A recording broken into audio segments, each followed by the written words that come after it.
মানুষজনের একটা দীর্ঘদিনের দাবি ছিল মাননীয় মুখ্যমন্ত্রী শ্রীমতী মমতা বন্দ্যোপাধ্যায়ের পথশ্রী প্রকল্প, সেই প্রকল্পের আওতায় পথশ্রী রাস্তাশ্রী প্রকল্পের আওতায় আমরা এই রাস্তাটা আজকে উদ্বোধন হবে এবং আপনাদের কাছে পৌঁছে দিতে পারছি।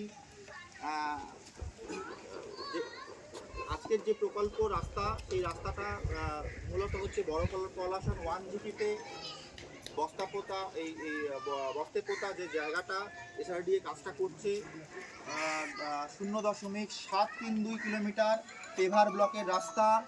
এই রাস্তার যখন হয়ে যাবে তখন সাধারণ মানুষের এই অঞ্চলে একটু রিমোট জায়গা, প্রত্যন্ত জায়গা, সেখানে মানুষের যোগাযোগ বাড়বে।